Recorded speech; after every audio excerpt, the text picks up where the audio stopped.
Every field of science has its own set of vocabulary, words that mean very particular things within the particular field of interest. And hydrology is not any different. It has a certain set of vocabulary.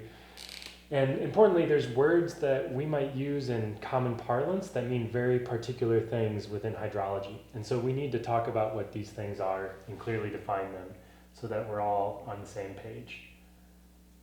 The first concept or term that we're going to define is groundwater.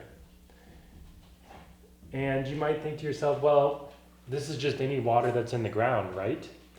No, it's not just any water in the ground. It's water in the ground that satisfies a certain set of conditions. So it's water in the subsurface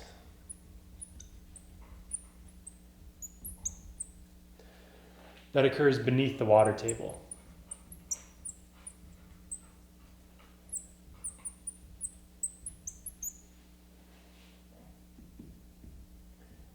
So this, again, begs another question. What is the water table? We'll come to that. But mainly, when we're talking about groundwater, we're talking about water in the saturated zone.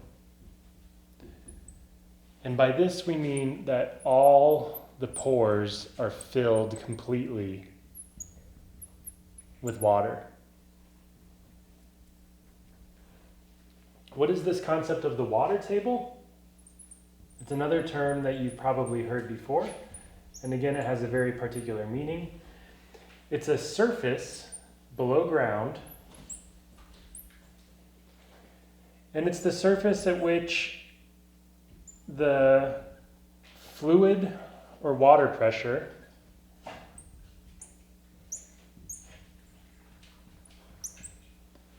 if we define that as P,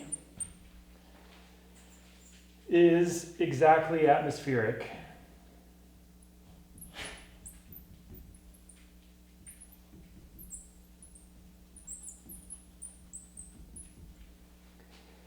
And we can identify this surface by drilling in the subsurface and revealing the level to which water stands in a continuously slotted well.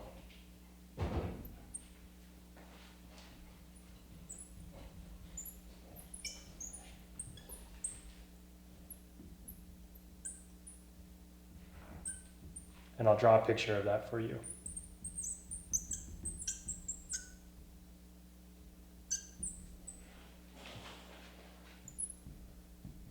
So if you were to drill into the subsurface and then put in a PVC pipe, for example, and you were to cut with a saw a bunch of slots or holes along the side of the pipe, the water table is going to be the water level to which the surface of liquid water rises in here. So this is going to define the height of the water table at this particular surface. And in hydrology, you'll often see a little upside down triangle, sometimes with some lines under it. This is the symbol that denotes the water table.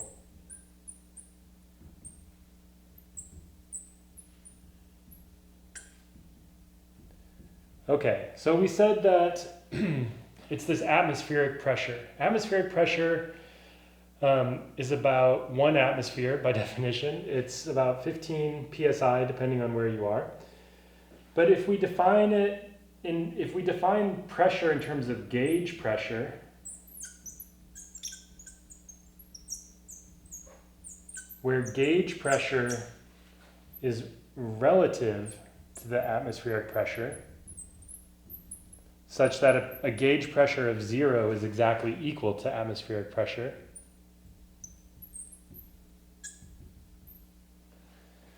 then P, the pressure at the water table, is equal to 0.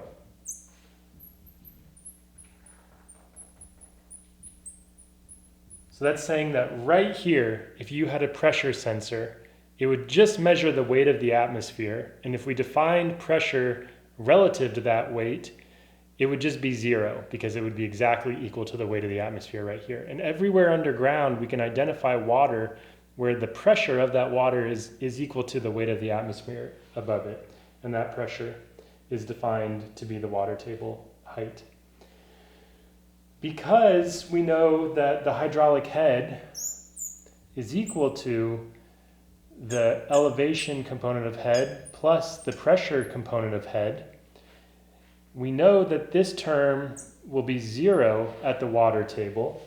And so the total hydraulic head is just equal to the elevation head component, Z or Z, at any point on the water table.